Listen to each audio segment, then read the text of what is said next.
আসসালামু আলাইকুম। সবাই কেমন আছেন? কাছে কিংবা দূরে, দেশ কিংবা দেশের বাহির থেকে যে যেখান থেকে আমার আজকের ভিডিওটা দেখছেন, আশা করি আল্লাহর রহমতে সবাই ভালো আছেন। আলহামদুলিল্লাহ, আল্লাহর অশেষ রহমতে আমরাও ভালো আছি। আমি আজকে সকাল সকাল রান্নাঘর থেকে ভিডিওটা শুরু করেছি। সকালবেলা ঘুম থেকে উঠেই বাপ বেটা মিলে বায়না ধরেছে ওরা আজকে সকালে ভাত খাবে, তাই ওদের জন্য রান্না করে নিচ্ছি। আর আমি এমনভাবে রান্নাটা করছি যেন দুপুরে আর রান্না করতে না হয়। ওদিকে আলু ভাজি করে নিচ্ছি আর ইন্ডাকশানে ডাল সেদ্ধ বসিয়ে দিয়েছি, ডালের চচ্চড়ি রান্না করব। জীবনের সবচেয়ে কঠিন জিনিস কি জানেন? নিজেই নিজেকে সামলানো। আমার পরিস্থিতিটা এমন হয়ে গিয়েছে যে নিজে তো নিজেকে সামলাচ্ছি, তার উপর সংসার, বাচ্চা কাচ্চা সব মিলিয়ে অনেক কঠিন একটা সময় পার করছি। তারপরেও আলহামদুলিল্লাহ, শরীরে যতটুকু জোর আছে না কেন, মনের জোরে যে এতটুকু আসতে পেরেছি, সেটাই আল্লাহর কাছে লাখো কোটি শুকরিয়া।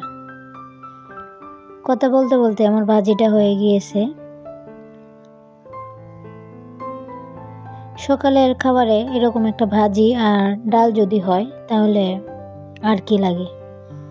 এদিকে চলে আসলাম, আমি ডালটাকে বাগার দিয়ে নিচ্ছি।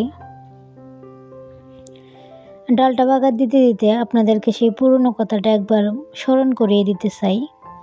যারা ভিডিওটা দেখতে দেখতে এই পর্যন্ত চলে এসেছেন, আর ভিডিওটার কোনো অংশ যদি আপনাদের ভালো লেগে থাকে তাহলে প্লিজ একটা লাইক দিয়ে দিবেন।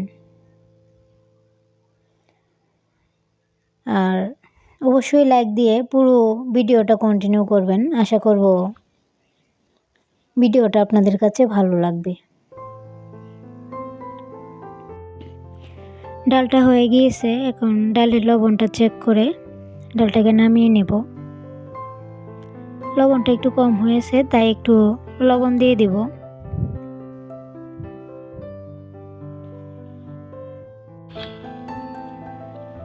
ডালটা নামিয়ে আমি মুরগির মাংস বসিয়ে দেব। আমি সকালে ঘুম থেকে উঠেই আগে মাংসটা বের করে রেখেছিলাম, আর সেটা বরফটা ভেঙে গিয়েছে। প্রসেসিং করে আমি মাংসটা রান্না করে রেখে দেব। এতে করে দুপুরবেলা আর কোনো এক্সট্রা ঝামেলা করতে হবে না। দেখা যাবে যে সকাল সকালে আমার রান্নাগুলো শেষ হয়ে যাবে। এই যে আমি মশলাটা কষিয়ে এখন মাংসগুলোকেও কষিয়ে নিচ্ছি।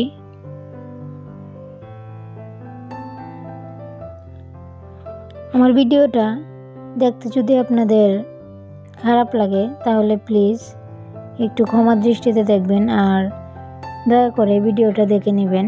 বুঝতেই পারছেন আমার শরীরের অবস্থাটা তেমন একটা ভালো না।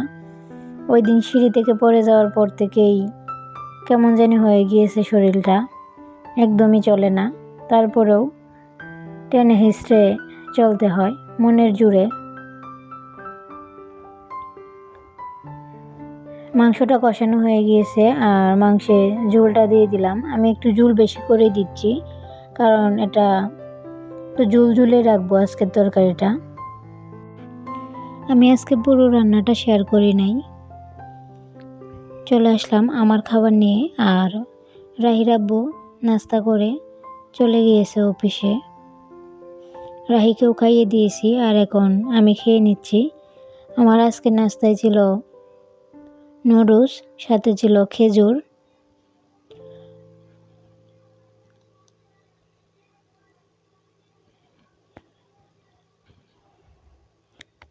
আমি আবারও আপনাদেরকে অনুরোধ করছি, যারা আমার চ্যানেলে নতুন এসেছেন তারা প্লিজ আমার ভিডিওটার কোনো অংশ যদি ভালো লাগে তাহলে চ্যানেলটা সাবস্ক্রাইব করে পাশে থাকবেন। এতে করে আমার অনেকটা উপকার হবে। আর যারা চ্যানেলটা সাবস্ক্রাইব করবেন তারা প্লিজ বেল বাটনটা ক্লিক করে দিবেন, তাহলে আমি ভিডিও ছাড়া মাত্র আপনাদের কাছে নোটিফিকেশন চলে যাবে আর আপনারা সময় করে দেখে নিতে পারবেন। আমি নুডলস খাওয়ার পর একটু চা নিয়ে চলে আসলাম ব্যালকনিতে, আর এসে দেখি কত সুন্দর মিষ্টি মিষ্টি রোদ উঠেছে। এমন রোদের সাথে চা খেতে কিন্তু অনেক বেশি ভালো লাগে। চা খাওয়ার পরে রুমে এসে একটু শুয়েছি, আর দেখুন ফ্যানের মধ্যে দুইটা পাখি এসে বসেছে। চড়ুই পাখিগুলো দেখতে অনেক বেশি ভালো লাগতেছিল, তাই ভাবলাম যে আপনাদের সাথে একটু শেয়ার করি। ইদানিং আমার ঘরে মাঝে মাঝে দেখি চড়ুই পাখিগুলো আসে, আমার তো দেখতে অনেক বেশি ভালো লাগে।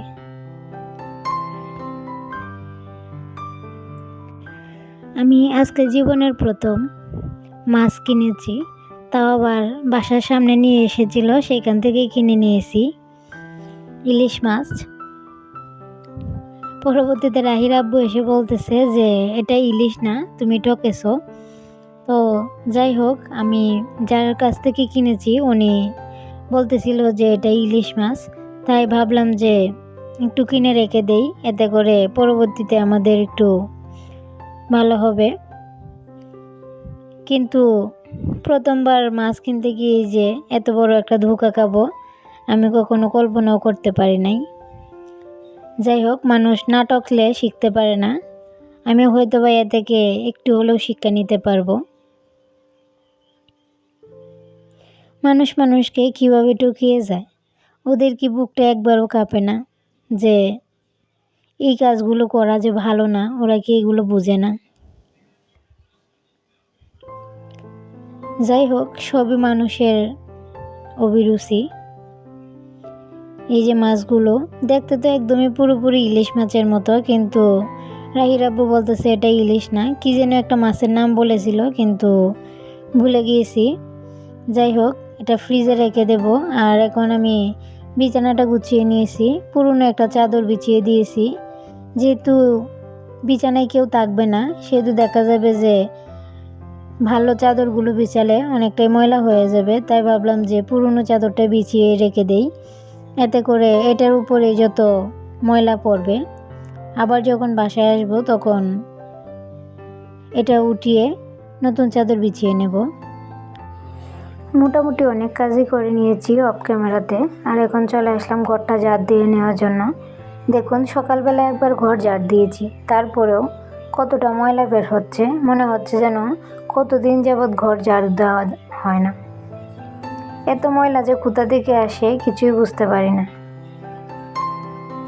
যাই হোক, একদমই বিকালবেলা চলে আসলাম। আমি ব্যালকনিতে বসেছিলাম আর দেখছিলাম সূর্যটা কত সুন্দরভাবে অস্ত যাচ্ছে, আপনাদের সাথে তাই একটু শেয়ার করলাম। আর সূর্য অস্ত যাওয়া দেখতে দেখতে আপনাদের কাছ থেকে বিদায় নিয়ে নিচ্ছি। আমার কথায় ভুল ত্রুটি হলে প্লিজ ক্ষমা সুন্দর দৃষ্টিতে দেখবেন। আর সবাই ভালো থাকবেন, সুস্থ থাকবেন। আল্লাহ হাফেজ, আসসালামু আলাইকুম।